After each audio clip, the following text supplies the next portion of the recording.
Hai guys, welcome back to Regensen Radio Podcast. Pertama-tama gue mau say sorry dulu karena udah 2 atau 3 minggu ya kita itu nggak ngupload apa-apa di YouTube. Kenapa? Karena gue dan produser kita Michelle itu menikah. So congratulations to us.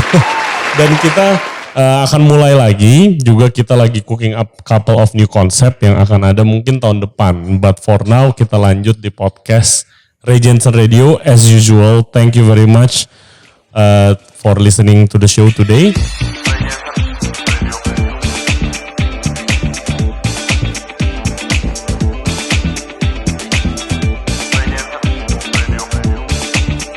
Dan hari ini guest kita adalah Yoel Nathanael Wijaya. Dia itu baker, artisan baker yang punya cafe dan B2B supplier roti lah bilangnya ya. Itu khusus di artisanal bread. Apa itu artisanal bread? Kita akan ngomongin lagi hari ini. Dan adanya di Bali, namanya Braut Artisanal Bakery and Braut Cafe. Welcome to the show, Yoel. Really good to see you. Thank you Ray, udah sempetin waktunya. Yoi, dan dia ini lagi sama istrinya jalan-jalan ke Jakarta biarpun lagi pandemi ini. Lu kenapa ke Jakarta? Apa emang pengen nyobain? Dan juga, lu ada plan pop up kan? Iya. Pop up-nya itu kapan? Jadi rencananya sih Januari, mungkin akhir atau Februari awal. Cuman kita belum bisa nge-lock tanggal karena ada beberapa regulation juga kan. Kayak hari ini mulai PSBB segala macam. Jadi kita belum bisa nge-lock tanggal lah. Iya, katanya hari ini ditekankan loh, bukan PSBB sebenarnya, hanya pengetatan, tapi ya sama aja lah guys. Iya. Ya buat yang lagi mungkin lagi road trip mau ke Bali, listeners kita lagi dengerin podcast, jangan lupa visit Braut Cafe ya. Alamatnya mungkin boleh di-mention bro? Braut Cafe ada di Jalan Martanadi nomor 62. Pas di sebelahnya Naughty Nuris. Oke, sebelah Naughty Nuris guys, please cobain. Gue belum pernah tapi gue yakin rotinya enak dan gue dengar katanya sih rame terus mau ada COVID atau enggak. Well, okay man, please tell us your story ke our listeners. When do you start being a baker? Oke. First of all, nama gue Yoel, gue baker and owner dari Braut Artisan Bakery and Braut Cafe di Bali. Awal mulanya karirnya start waktu gue lulus SMA, terus kuliah di Bali. I don't have to mention. Whatever. Terus kuliah masak. Kuliah kulineri, ya. Okay. Food production. Itu gue cuman ngambil D2. Oke. Karena basicnya gue malas kuliah. Seperti banyak chef-chef di Indonesia. Malas banget kuliah. Jadi ya udah. Terus kuliah berjalan 1 semester. Terus gue sempat intern di hotel di Bali untuk 6 bulan pertama. Terus lanjut lagi 6 bulan di hotel yang sama masih. Lalu waktu intern itu kita kan kayak di rolling gitu kan 2 bulan gitu. 2 bulan sempat di fine dining, 2 bulan sempat di all day kitchen, 2 bulan sempat di bakery pastry. Nah, waktu 2 bulan terakhir itu dapat di bakery and pastry itu kayak life changing. Paling kena lah ya. Iya, biasanya itu kan pas intern di rolling. Iya. Ya kan, gue juga di rolling tapi gue nggak kena tuh di pastry. Gue malah kayak enggak. Oke. Kenapa? What attracts itu? What make you attracted to bakery and pastry? Menurut gue itu apa ya? Lo lakuin sesuatu based on recipe, semua udah jelas. Terus waktu itu spesifik sih pastry. Oke. Iya. Jadi kayak. Jadi emang interestednya malahan ke pastry dulu. Awalnya, ya. Awalnya ke pastry, bikin dessert, cakes, ice cream segala macam lah. Iya. In charge di hotel, bikin dessert dan segala macamnya itu ngelihat, oke ini beda. Ini beda banget sama Hot Kitchen. Nomor 1 waktu itu gue masih umur 18. Dan ini kayak oke, ini dingin, gak panas. Gak panas, orangnya gak teriak-teriak, gak ngomong. Orangnya, iya betul. Orangnya gak ada teriak-teriak, gak ada smashing pan, gak ada. Jadi kayak oke, kayaknya lebih rapi lah ya. Iya, kayaknya gue di sini deh gitu. Terus coba jalanin, kok makin enak. Bikin bermacam-macam pastry produk lah. Kalau gue kebalik men, gue masuk pastry sepi banget.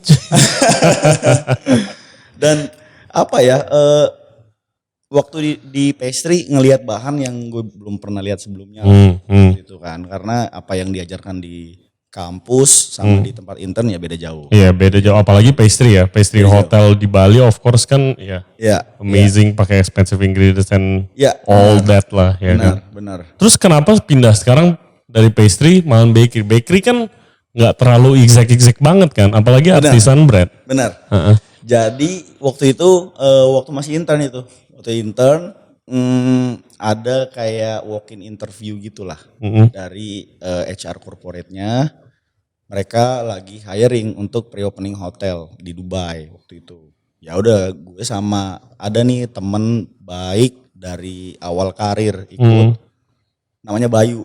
Oke. Ya udah iseng ikut yuk, ayo ikut interview segala macam.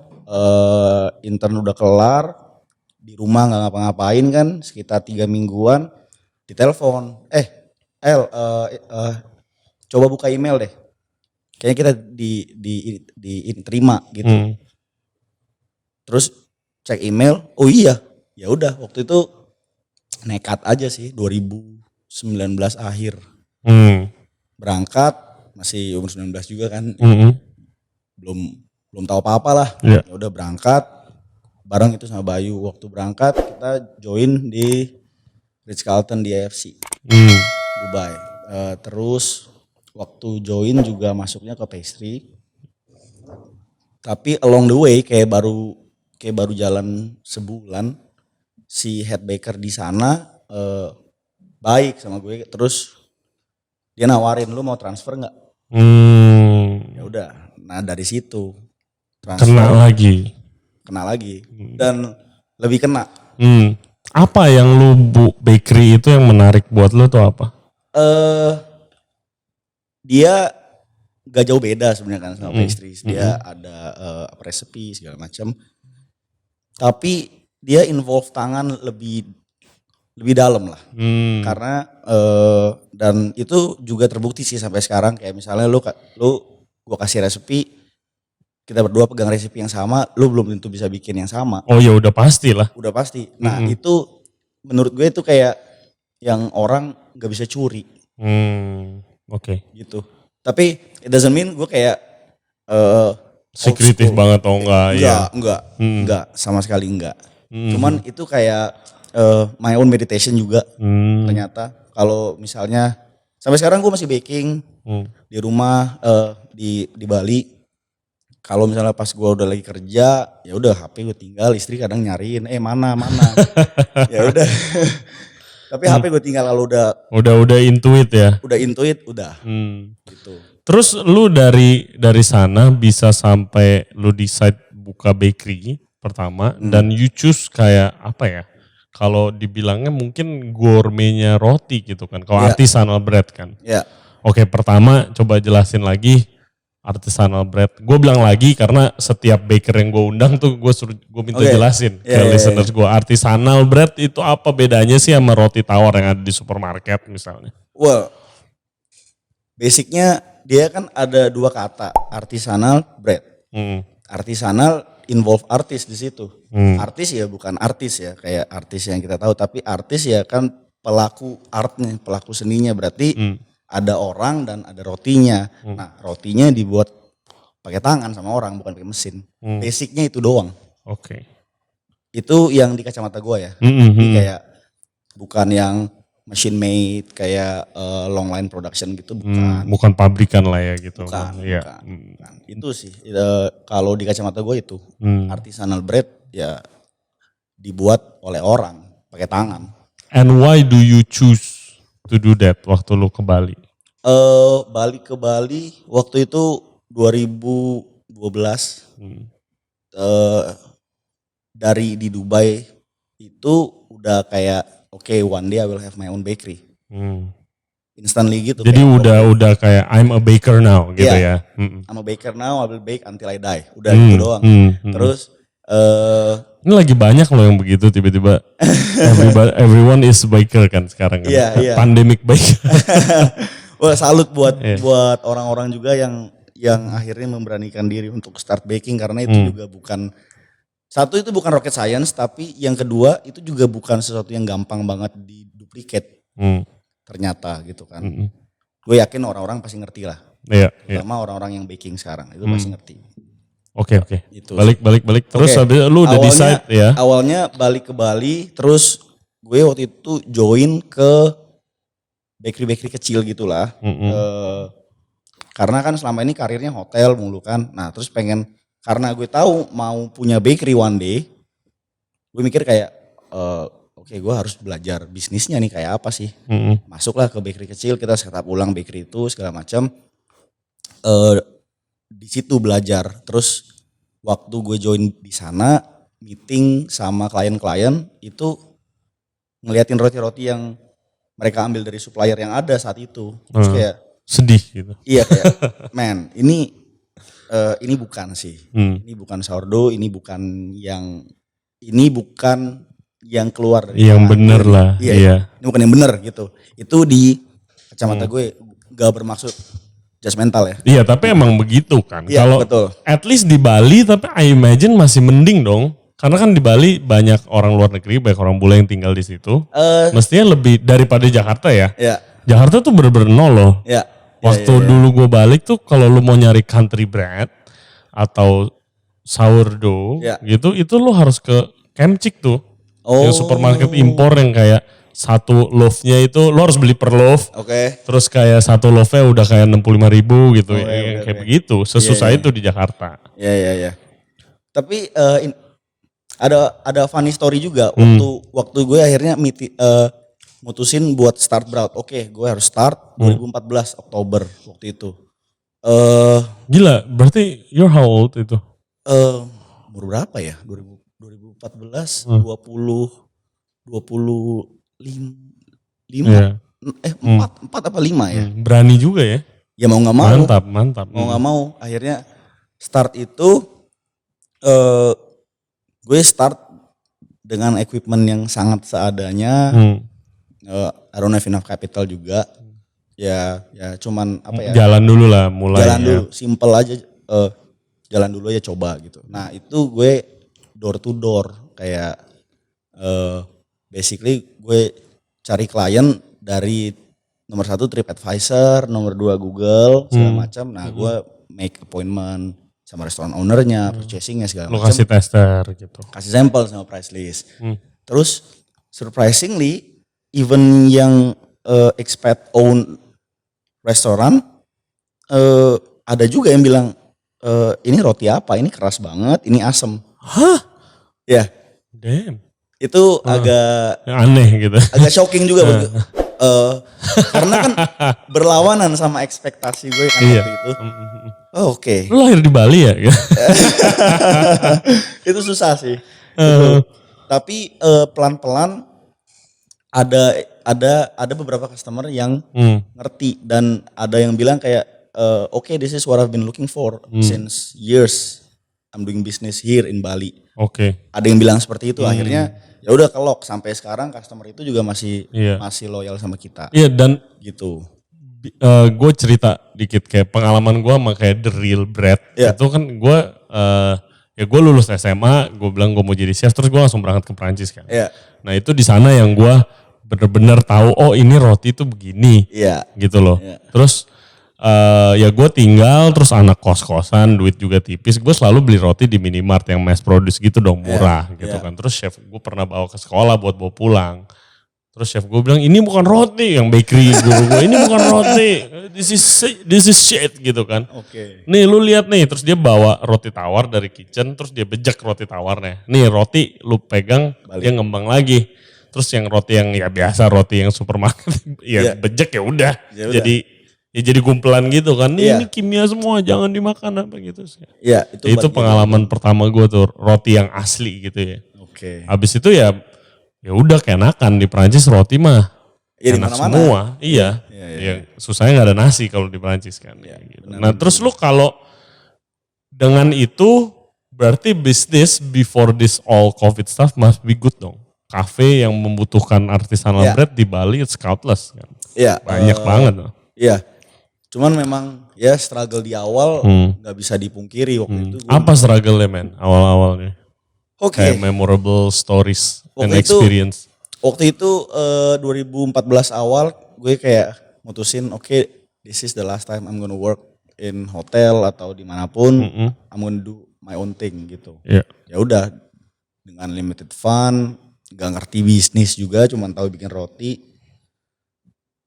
Pengalamannya ya nomor satu lo pasti minus, pasti minus. Yang kedua juga rejection udah biasa ya. Karena kan orang kayak barang baru nih, kayak ini apaan kok kayak begini. Kok keras, roti kok keras ya. Kok asem, kok bolong-bolong.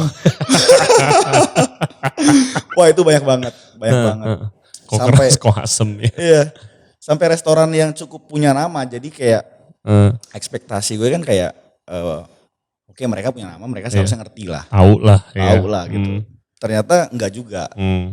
Nah, itu pengalaman yang menarik, challenging, berat banget. Gue sampai starting berat itu, I do everything by my own. Kayak dari baking, supply chain, delivery, packing, sales call, costing, semuanya. Literally semuanya. Wow, guys tuh.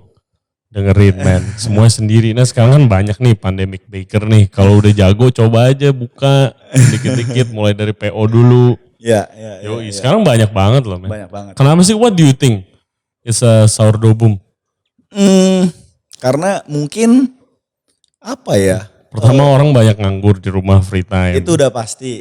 They have nothing to do. Waktunya banyak. Countless kan, kayak ya udah di rumah terus rolling, palingan bangun nonton Netflix segala macem. Jadi kan waktunya panjang. Nah itu ngasih orang banyak waktu untuk explore. Ya contohnya KD berarti kan. Iya. Akhirnya dia punya waktu akhirnya tuh. Mau coba bikin sourdough segala macem, dan akhirnya gue harus bilang kemarin gue cobain rotinya dia. Enak banget. Shout out. Gila. Enak. Chef KD Chandra setiap podcast ada aja yang mention lu gue harus kirim tagihan sih kalau gitu. Ya ini by the way guys, ini gurunya Chef KD yang sekarang baru buka Nul Strala sourdough ya. Roti, dia jualan roti lah basically. Cek Instagramnya. Shout out to Chef KD. Ya. Nah, terus ada lagi gak memorable experience selain penolakan? Penolakan itu udah pasti, terus kayak happy banget waktu dapetin 1-2 klien yang akhirnya kayak gak mikirin duit dulu gitu ya? Iya kayak yes finally ada orang yang ngerti, oke, I'll do everything, udah. Jadi pengalaman-pengalaman ya pahit yang seneng juga banyak, terus tapi yang paling memorable sih kayaknya waktu itu waktu baru start Braut sendirian.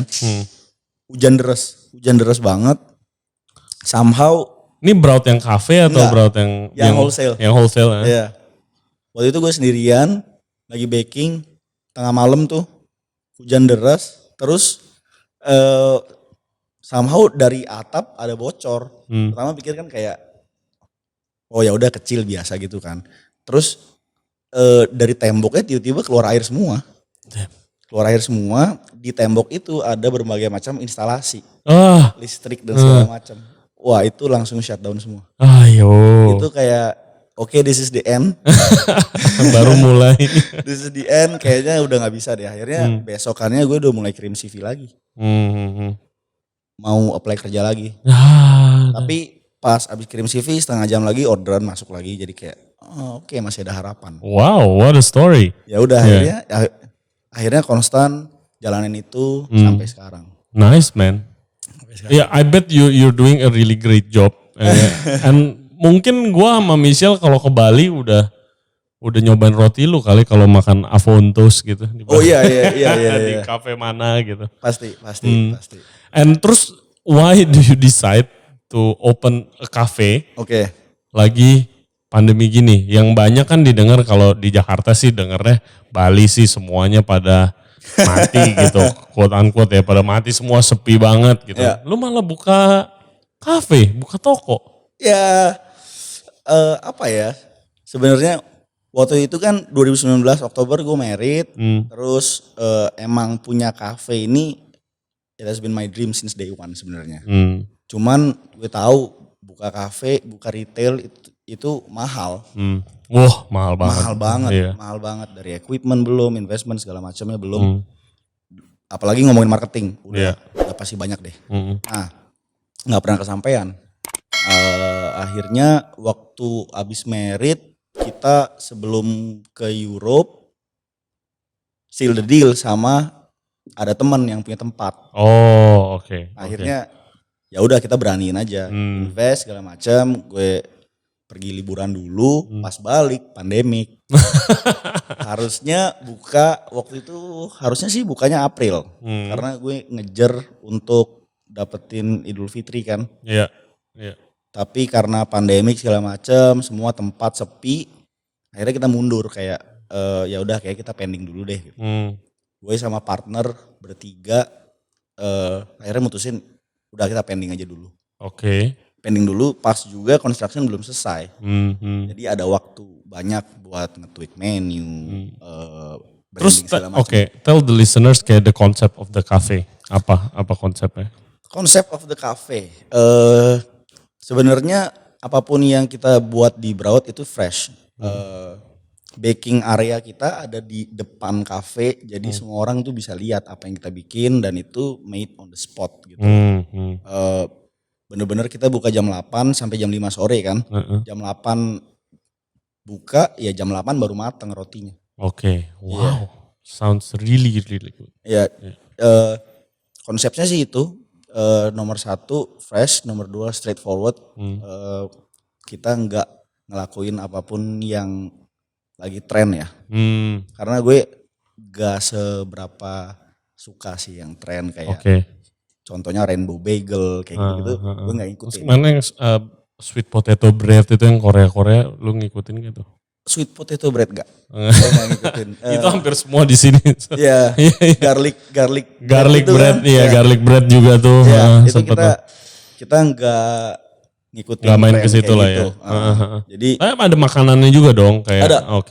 Ada. Kebetulan kita ada chef juga yang di cafe, dia super talented juga. Kebetulan visi kita sama, kita senang fermenting. Jadi banyak menu itu homemade sendiri. Kayak contoh kita bikin bacon sendiri, kita bikin kimchi sendiri, kita bikin banyak pickle sendiri. Wow, Jadi itu sih konsepnya gak jauh beda dari sourdough, yaitu fermenting. Wholesome food gitu. Wah, tunggu apa lagi guys, kalau yang di Bali langsung saja visit. And I promise, gue rencana Januari gue mau ke Bali. Januari, Iya, gue road trip. I promise kita visit tempat lu lah. Ditunggu. Yoi. Nah, terus ini dari COVID going on, terus kemarin gue denger juga lu pop up kan di Bali, jadi banyak collaboration. Iya kan? Kayak gitu. Itu how did it start? Kayak collaboration dinner, ada bikin event ini gitu segala. Itu seru banget sih pasti. Jadi awal mula scene-nya kan banyak chef, banyak orang-orang yang di industri yang sama dirumahkan. Mereka jobless, mereka punya talentnya, tapi kan nggak punya tempat, facility-nya nggak punya. Facility-nya nggak punya, platformnya nggak punya. Akhirnya ya idea pop up itu muncul. Kayak chef ini sama chef ini collab, bikin apa. Dan ternyata market meresponnya bagus banget. Jadi dia nggak perlu pergi ke banyak tempat untuk cobain makanan yang berbeda. Dia cukup pergi ke satu tempat ini, ada 2 atau lebih chef, dia masak. Ya udah, jadi dia bisa cobain berbagai macam makanan kan di tempat itu dan experience-nya pasti beda banget. Iya. It's more like an event kan kayak gitu. Benar. Dan itu responnya juga bagus, makanya kita juga kebetulan karena kita pas buka juga kan pandemik kan. Waktu itu kita buka 26 Juli. Banyak teman-teman chef juga yang dirumahkan, ya udah gue come up sama idea, kita bikin collab juga gitu. Soalnya kalau di Jakarta, rada kebalik di Jakarta tuh pertama ya banyak yang Bali, dari Bali kayak Locavor kan pop up di beberapa kali kan di Jakarta. Which is so awesome dan rame juga. Tapi kalau restoran Jakarta sama restoran Jakarta collab tuh bikin kayak menu GoFood gitu loh. Bukan bikin event. Gitu kalau di Jakarta. Kalau di Bali tapi event kan. Terus lu udah collab sama siapa aja? Kan kemarin sama Empak Lokal. Iya. Event di Braut Cafe pertama waktu itu kita sama Rian dari Empak Lokal. Ya, shout out juga Chef Ryan. Empak Lokal guys yang all amazing Indonesian seafood. Iya, benar. Kita come up sama idea bikin yang namanya Sundown Sando. Jadi karena gini, cafe itu kan facing to the west ya. Jadi pas sunset lumayan kita dapat, meskipun kita nggak di pantai, tapi kita lumayan dapat sunset dan itu enak suasananya pas di depan kafe. Ada kitchen yang di depan kafe juga dan orang juga bisa lihat kita masak apa. Ya udah, jadi gue ada ide bikin yang namanya Sundown Sando. Sando sandwich. Iya, Japanese sandwich. Japanese sandwich ya. Kenapa Sando? Satu, dia easy to execute. Isinya juga nggak kompleks. Nah, orang udah tahu juga pasti orang Sando, udah tahu simple Sando itu apa. Betul, dan apa ya, makannya juga gampang kan. Nggak yang harus duduk gitu makan. Jadi event yang kita bikin itu super casual, super super friendly. Laid back lah ya. I imagine eating fish sandwich ya terus sunset, beer, music ya. Bener. What do you want more? Iya, bener. Jadi konsep eventnya seperti itu dan ada satu poin yang paling menarik menurut gue itu kayak market research di balik Sundown Sando. Jadi ada satu gelas kaca di Braut Cafe itu yang selalu buat jadi tempatnya orang vote. Vote? Iya. Jadi vote apa? Maksudnya vote? Gue pikir foto tempat Instagram. Vote. Jadi Sundown Sando itu two chef, two sando sama bir di pairingnya. At the end of the meal orang-orang yang beli itu dia bisa vote their favorite sando. Oke. Nah jadi untuk apa ya, kita tahu jadinya orang tuh suka yang kayak apa sih gitu. Terus ntar dia akan disajikan sebagai menu? Iya, on progress lah kalau itu, on progress. Wow, nice. Iya gitu, itu Sundown pertama. Birnya sama apa by the way? By the way yang pertama itu kita pakai ada namanya brand baru di Bali namanya Kura-Kura Bir, enak banget birnya. Kayak craft brewery gitu. Craft brewery, enak banget. Nice. Terus karena event pertama kita lihat oke, ini boom, ini sukses. Tapi waktu itu takut juga kayak ini kalau ada yang lewat lihat orang serame ini kayak bubar deh gitu. Ya udah akhirnya harusnya Sundown Sando kedua itu Oktober tapi kita pending sampai baru kemarin nih Desember ya. Sukses dong pasti. Ya event kedua lebih rame banget. Mantap. Untungnya event itu kan karena tempat kita kecil. Jadi event itu orang-orang di luar semua gitu.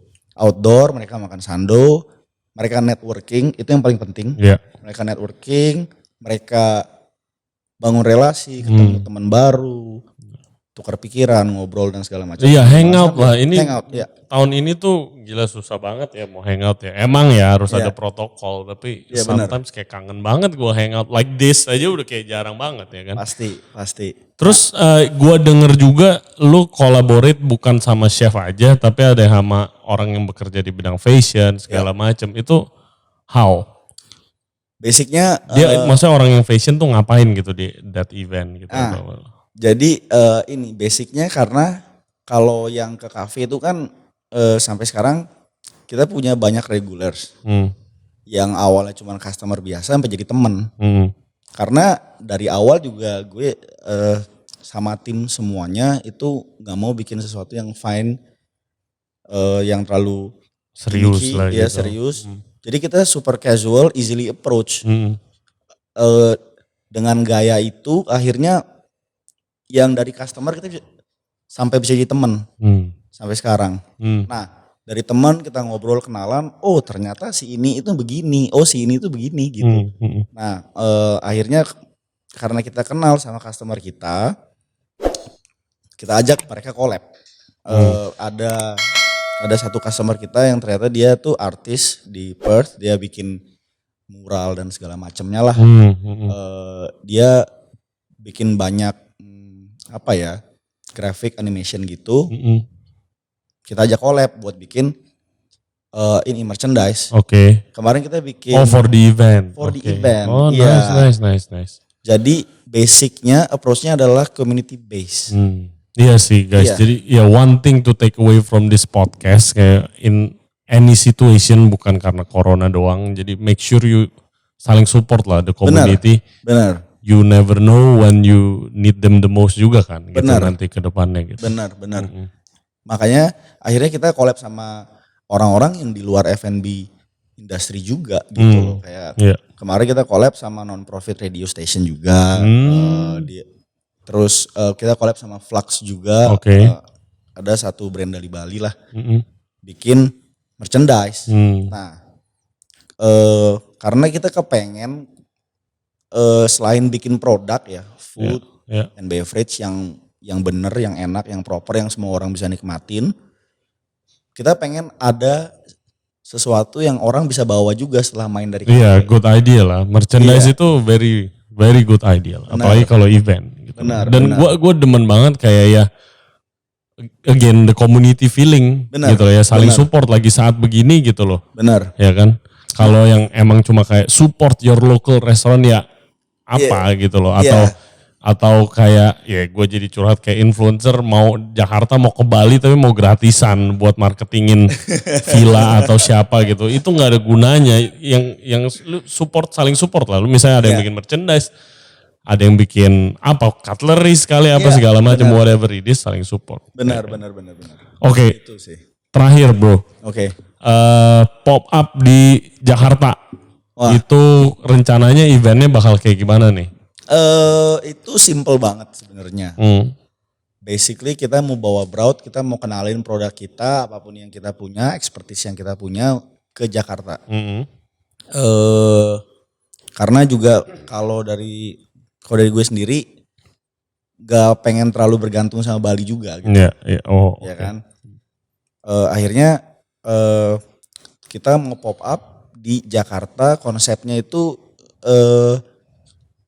sesimpel kita bikin bread, kita bikin pastries, kita bikin croissant dalam waktu seminggu atau 10 hari gitulah kira-kira. Kalau dia sold out ya sold out gitu. Itu sih. Cuman sesimpel itu, straightforward, good product yang bisa di pairing sama coffee atau minuman yang lainnya. Terus at the end of the event ada kemungkinan sundown ketiga di Jakarta. Wih mantap banget. Itu sih. Nice closing juga. Jadi guys, eventnya ini ada di Suasana Coffee Gandaria City. Tanggalnya belum tahu. Jadi please check out the social media of Braut. Ada apa bro social medianya? Ada Braut Artisan Bakery dan Braut Cafe. Di Instagram, nanti cek YouTube kita atau the comment section, descriptionnya nanti gue tulis semua di situ. And thank you again. For being our guest today. Thank you Ray. And really fun. And really nice to meet you. And guys, thank you very much for listening to the show today. Jangan lupa like and subscribe videonya. Cobain Braut Cafe, follow Instagram mereka, social media for further updates buat eventnya Sundown Sando. Oke guys, see you di Bali, Yoel. And see you guys soon. Hopefully. Thank you very much. Bye-bye.